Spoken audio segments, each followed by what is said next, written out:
this comfortable, like eye level where I'm standing? Yeah, it's okay. Okay.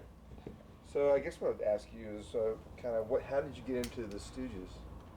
Yeah, I even read somewhere on the liner notes of like a Dix re-release that the Dix were kind of listening to them on the road and stuff. Well, did you get into it like when you're It's probably all lies. okay? But I guess how did you get into that?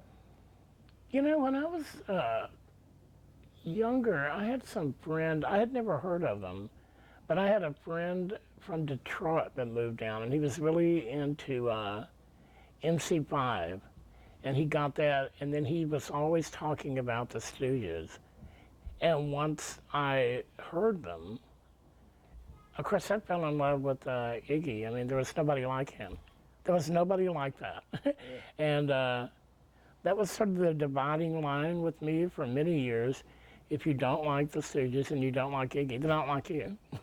Really? Yes. I had several bands like that, but he was one of the. And I remember about 1980 or 81 when the Dicks first started, we all en masse went to see him play at the Armadillo, and which is a big club in Austin that you probably know. And he was insane, great, wonderful.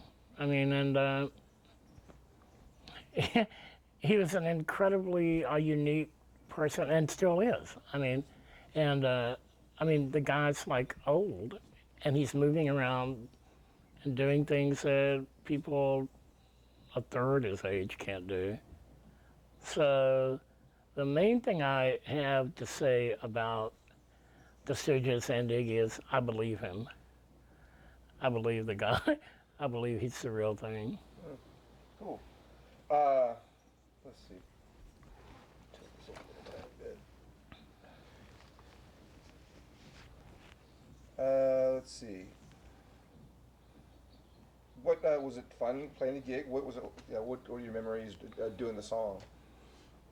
Well, I was sort of nervous to meet James because I didn't know anything about him. I mean, I knew he'd been in the Stooges, but I had never met him, and a few people said, "Oh, he's a pretty nice guy," but I thought, well, you never know. And it looked like I was going to be spending a few hours in the studio with him, and he was the producer, and so from the very first show, he actually swung by the house to pick me up, carry me over to the East Bay, and he was immediately a nice guy. I was very immediately thought, oh, this guy's cool. So, and he was a great a producer. He left a lot of things up to you and steered you like he wanted, but with not a heavy hand. And that's the best I can say about any producer. That's cool. Yeah, he got what he wanted, I think, and without being a prick.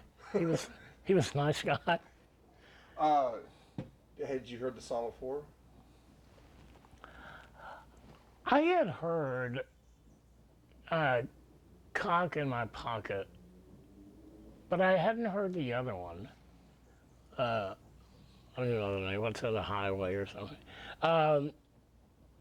So you remembered it. It was kind of, did it bring back any kind Well, when I heard the name, I thought, oh, I do remember the song. But then I got some recordings that he sent me of it, and I did sort of remember it. But I had to sort of learn them both really from scratch. And I think both of the versions I was listening to were Iggy live.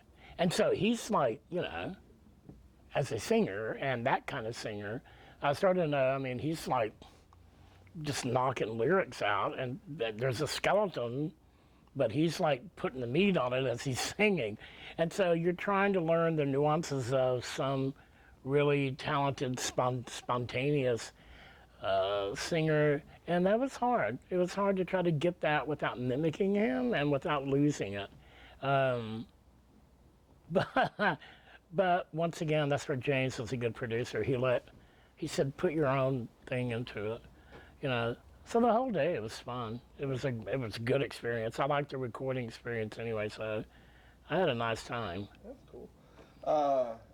What would you like people to know, about the whole project, or about, I guess your overview of just being part of the Stooges thing, this record, I guess? Well, I think it was like I said a second ago about Iggy. I'll say the same thing about James. I think James is the real thing. I don't think he's trying to like put on any bullshit airs about what he's doing. I think he believes in that music.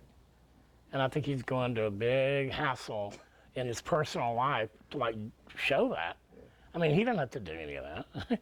But he's doing it, I think, because he really believes in what he's doing. So I respect the guy.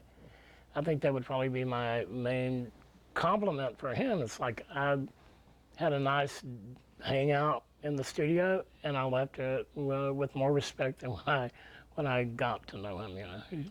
Yeah, cool. I mean, I've covered your songs. You know, it's kind of neat to cover.